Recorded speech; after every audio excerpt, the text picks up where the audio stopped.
Hello. Hi, can you Hey, hear me? how's it going? It's going well. Pleasure to meet you. Likewise, likewise. Am I coming through okay? Yes, you are. The sound? All right, all right. So let me just do this really quick. Put my notes here.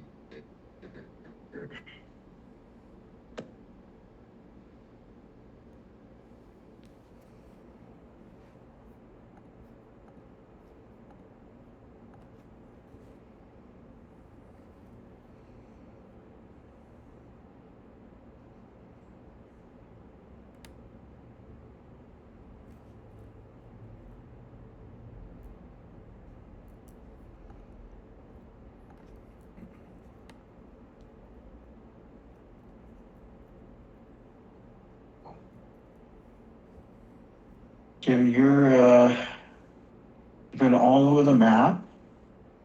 A Yeah, little I bit, remember your profile from your Philly days. indeed. But yeah, if you want to just give me a quick background and then we can get right into it. Sure. Yeah. So I graduated from Temple University with a marketing degree from the Fox School of Business back in 2012. And ever since then, I've been working as a digital marketing manager in a variety of industries, ranging from I started my career in government operations for Sweats Information Services. They sold publications to the government. I worked with the Veterans Administration Hospital as well as the Library of Congress there. And then I moved to Center City, Philadelphia, where I worked for a nonprofit called the Mann Center for the Performing Arts. That's a 20,000 seat concert venue. So, in addition to meeting all of the ticket sales for all of the concerts every summer, I was going to 50 concerts every single year. We also had to do a lot of fundraising just to keep the venue operational. So, that was a careful juggle between managing with artists for the concerts as well as the fundraising team to make sure that the venue is meeting fundraising goals. And then I moved on to Visit Philadelphia, which is a destination marketing organization. Not quite a nonprofit. It was funded by the hotel tax in Philadelphia, but the ultimate goal there was to drive tourism and boost the local economy through tourism. So that's when I started managing very Mhm. big budgets through digital marketing. I was responsible for all of the social media ads, setting a budget for a $1 million annual spend on social media, and making sure that all the campaign objectives were met. Then I moved on to Strax, which is a fintech software as a service platform, but we also bundled advertising services with that contract for the software platform. So that's when I led a team of 5 ad traffickers, and we were setting up campaigns for 30 plus clients that I was directly in communication with, and I was an account manager for also about 20 of those clients, where I would oversee everything from onboarding to implementation of the campaigns to reporting out.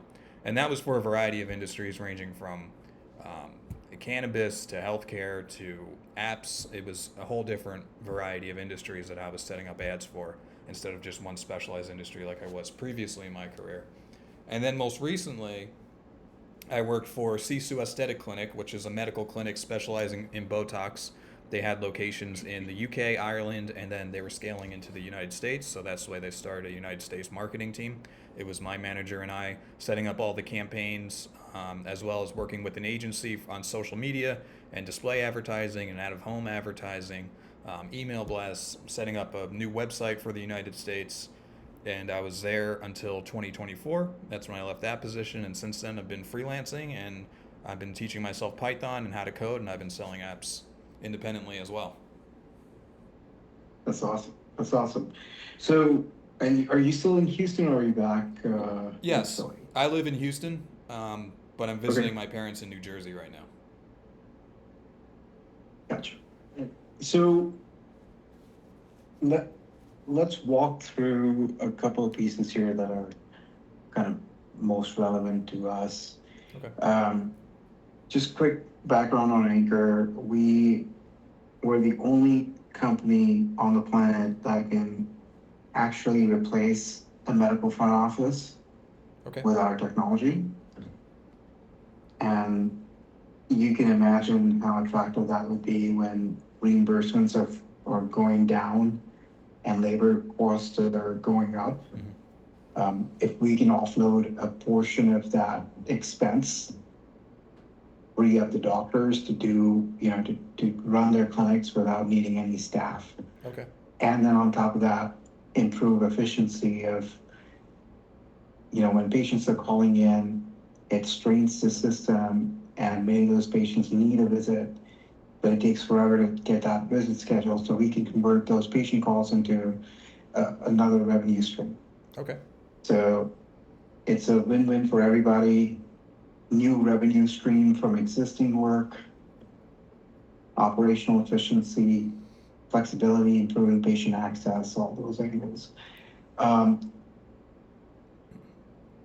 We've had an in-house marketing team that will no longer be with us. We haven't been able to successfully scale them in a fashion that works for us. But we'll be left with a couple of freelancers, a content writer, and graphic designers. Okay. And then we have an in-house graphic designer as well who does other parts of product work. We have corp dev that's outside of the company, but that corp dev agency is headed by the guy who led corp dev for Moderna globally. So he's directly involved week on week basis with the company, kind of putting our message out there. So what we really need is, they're great with media engagements, they're great with PR, like on a macro level, like engaging all the industry leaders and so on, putting our word out there. But what we need more help with is more of the digital marketing campaigns, B2B. Sure. We don't need anything B2C, but B2B getting our biggest challenge is people don't know about us, right? And then the other big challenge is inaction. So Inaction. Got it. anytime that you come across, like for example, Epic's a major EHR vendor, and they just came out with a suite of 160 AI tools, which is insane and ridiculous, but that's what they have. Yeah. And those are all the AI tools that are going to be available to to our customers' largest competitors in any market. I see. That makes sense. Right? So it's a huge opportunity for us because we're mid-market, Epic's enterprise. And so we could just go out and run a campaign, say, hey, the health system next door now has 160 AI tools at their disposal. Mm-hmm. What do you have? Right. Right? And so cost of inaction, overcoming that inaction is going to be the big thing. So how would you go about something like that? Yeah, so it kind of sounds like you're playing catch up or you're afraid of playing catch up. I'm just trying to get a better understanding of what your biggest fears are. No, it's just I think we've been so consumed by getting in front of the ICPs in different channels that we haven't really paid attention, or we haven't been able to do a good job at email marketing. Okay. Just setting up that machine, but we don't have any marketing attributable leads right now. Right. I need that number to be like in double digits per month minimum, and we need to get there very, very quickly. Sure. So I would go about doing that by going for the low hanging fruit first. It sounds like you already have some channels in mind that you would want to break into. And if you're not already in there, I would definitely go with email marketing first and then expand to different channels after you're ready to go after the low hanging fruit. So email marketing is pretty cheap as long as you have an email list and you're not trying to buy an email list already. You can go for that low hanging fruit and get eyes in front of your brand through the data that you already have before you start building a list from scratch. After that, you would move on to social media. For B2B, I would go with LinkedIn ads, X ads. Make sure that your targeting lists are completely squeaky clean and you're not getting people that aren't qualified you don't want to spend money on leads that aren't qualified. So I would go after those low-hanging fruit channels first before you start scaling into a big undertaking like programmatic display advertising or native advertising, which requires a lot of budget. But I don't think we spoke about budget, but that would be the next thing I would ask about is what is your budget? What is a reasonable cost per lead? And also, what are your pain points when it comes to lead? It sounds like you don't have many at all. So that's something you would have to dive deeper into later down the road. Are the leads that we're getting from the low-hanging fruit qualified or not?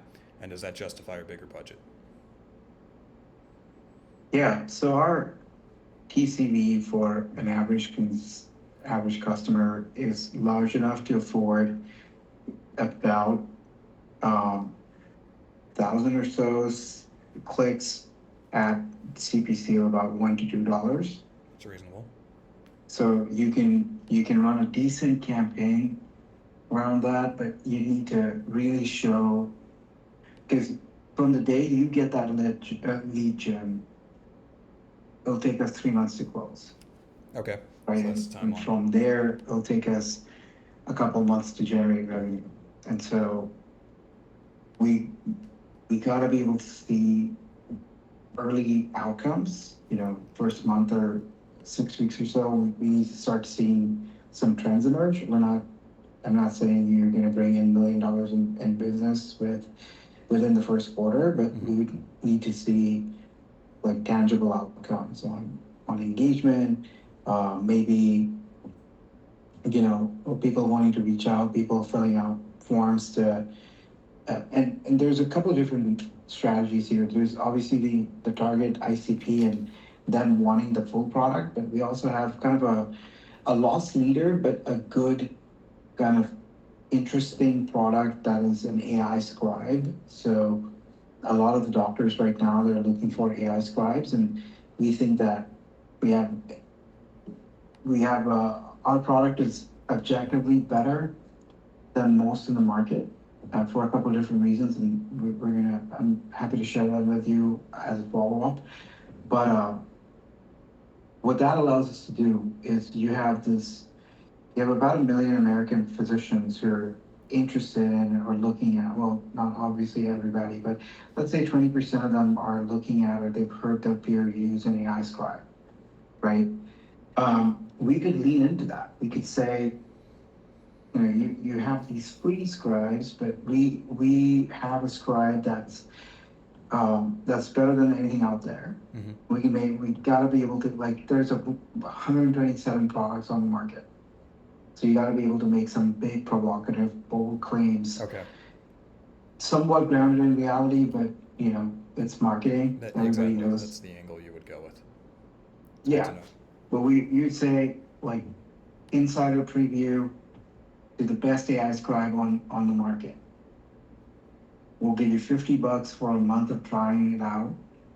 We'll give you 50 to $500 Mhm.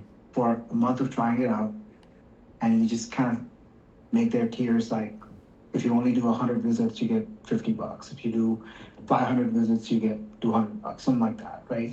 So you kind of make it where somebody can get it, kind of like a Powerball. Um, but that could be a nice kind of way Absolutely. for these doctors. 'Cause they are influential in mid market. These doctors are influential in being able to make decisions. And so, if nothing else, they'll get us in front of their COO or their IT person or their group and say, Absolutely. hey, It sounds like when it comes to a copywriting and a content generation standpoint, if you do have the best product on the market, I would definitely position yourself as an authority figure on AI scribes and make sure that you have the testimonials to back that up. I think that it goes a long way when it comes to B2B. So I would certainly leverage that angle pretty significantly if I were you. yeah, yeah. So that would be kind of an A plus B approach. A being like obviously you email market directly to ICPs and directly sell the product, and B being this kind of lead in Absolutely. where you activate a bigger portion of the market. That's good to know. What how would you go about setting something like this up? Like what infrastructure would you need? Yep. What people would you need? How much time would you need? Yeah, so I have experience setting up campaigns from the very beginning. So I would need an email list, but then we would go purchase a tool like MailChimp in order to start sending out emails on a daily or weekly basis. Then you would start generating a list of qualified leads, and then you would lead nurture them until they're ready to actually talk to a sales rep. Because if you already have qualified people, you want to make sure that you're getting eyes on your product on a regular basis. That's very important, especially repetition when it comes to marketing. So setting up a funnel where you can at least send out emails. Text is just as good as emails. I would want to do both. And then you would want to import that list into social media. If it's B2B, I would do LinkedIn and Twitter, but you can also target professionals on Facebook and Instagram as well. I've had a lot of success with the forms on that. And then you would start really making sure that your service is getting eyes on it so that you can start getting qualified leads to your sales reps and since it's a 3 month journey, you would want to do that pretty repetitively and quickly. So that would be the low hanging fruit that I first do. And then when it comes to finding new people, I would also leverage social media. Maybe even there's some Reddits that you can target that has professionals looking for new products. So I would expand into new socials or new channels when it comes to that. And then if you do have Yeah. a bigger budget, I would certainly recommend display advertising. We would build a site list on the most visited websites of the professionals in the healthcare industry, and we would build native ads to kind of leverage your brand as the authority figure in AI scribes. Well, go a level deeper. I know we're almost at time, but go a level deeper with me. We don't have Mailchimp, but we have Odoo. Okay. Odoo does have marketing automation, so that's something that you may want to look into and let us know if that's going to work for you. But our ERP is Odoo, so you'd be able to pull in customer leads, where they're at, and all those things from Odoo directly into marketing automation. How many emails would you think like you'd need to send a week to be able to get, again, just ballpark it for me. What's been your experience recently with email marketing in terms of opens, in terms of engagement? Yeah. What kind of messaging works best? What doesn't work for B2B? Yeah, so it depends on the industry, but if you want to start nurturing your leads, I would send out emails at least twice a week. When it comes to when we were doing Botox, we were sending out emails almost on a daily basis, and there was very little drop off in the healthcare industry. And email was one of our biggest success rate drivers was Or through email. direct to patient or This was to, consumers for Botox, but it was also in the healthcare space. When it comes to B2B, you're going to have smaller lists, so you might not want to send out as many emails as quickly, but I would at least be touching them twice a week. okay, okay.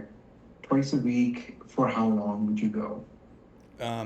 Until they're ready to talk to a sales representative or until they Yeah, opt because out. that's going to be another challenge. Is because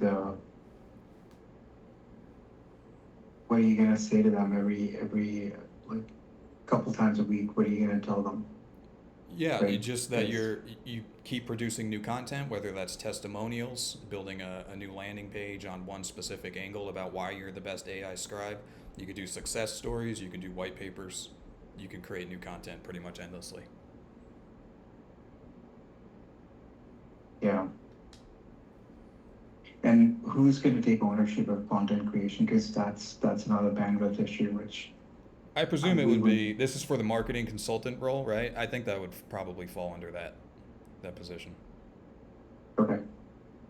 All right. Could you send me some like campaigns that you run? Just Sure. anonymize them, sure.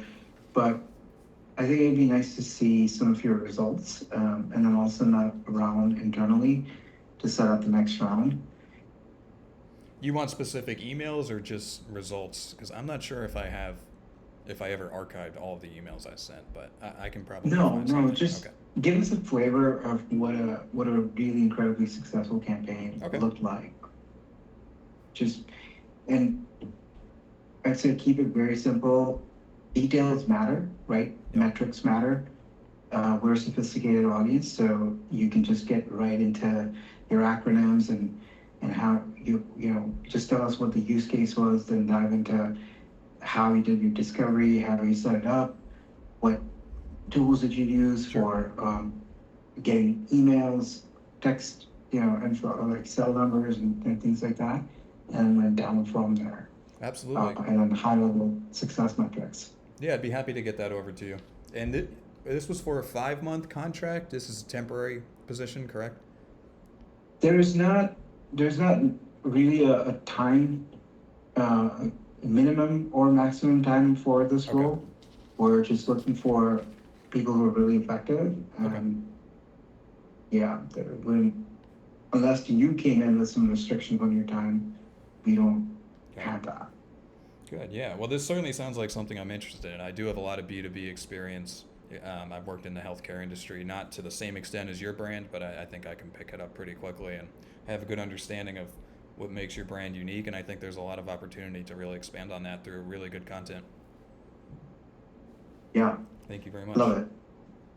All right, man. It was great talking to you, You and too. Shruti will be in touch. Just send it over to us, and then Shruti will be in touch Yeah, with next I'll steps. email that you shortly. Thank you very much for the time. Have a good day. Bye. Bye now. I'm still working for free. What the fuck?